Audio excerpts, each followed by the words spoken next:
আসসালামু আলাইকুম। আপনারা দেখছেন নাহিয়ান স্টুডিও।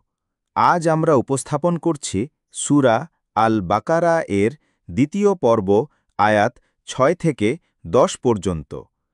আসুন কুরআনের এই আয়াতগুলো শুনি আর বুঝি, হৃদয়ে ধারণ করি। বিসমিল্লাহির রহমানির রহিম।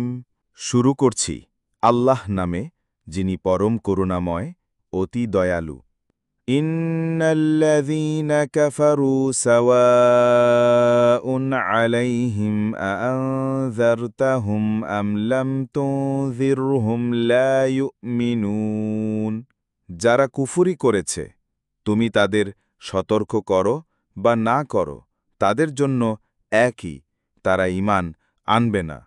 খতামাল্লাহু আলা কুলুবিহিম ওয়া আলা সামঈহিম ওয়া আলা আবসারিহিম গিশাওয়াতুন ওয়া লাহুম আযাবুন আযীম।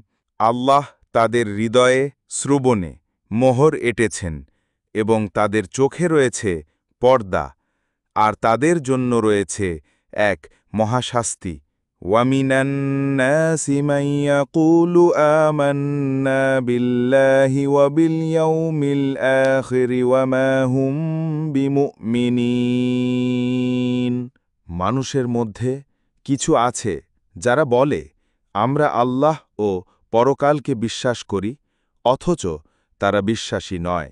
يخادعون الله والذين آمنوا وما يخدعون إلا أنفسهم وما يشعرون। তারা আল্লাহ ও মুমিনদের ধোঁকা দেওয়ার চেষ্টা করে, অথচ তারা নিজেরাই ধোঁকায় পড়ে, তারা তা বুঝতে পারে না। ফি কুলুবিহিম মারাদুন ফাযাদাহুমুল্লাহু মারাদান ওয়া লাহুম আযাবুন আলীমুম বিমা কানু ইয়াকযিবুন। তাদের হৃদয়ে রোগ রয়েছে, আর আল্লাহ তাদের রোগ বাড়িয়ে দিয়েছেন। তারা মিথ্যা বলার কারণে তাদের জন্য রয়েছে যন্ত্রণাদায়ক শাস্তি। আপনারা শুনলেন সূরা আল বাকারা এর আয়াত ৬ থেকে ১০ পর্যন্ত। মুনাফিকদের ও কাফেরদের বৈশিষ্ট্য নিয়ে আল্লাহ আমাদের সতর্ক করেছেন। আসুন কুরআন পড়ে বুঝি এবং জীবনে বাস্তবায়ন করি। পরবর্তী পর্বে ইনশাল্লাহ আসছে আয়াত ১১ থেকে ১৫। Sadaqallahul Azim. That was Surah An-Nas from the Quran. It's a powerful chapter seeking protection from evil.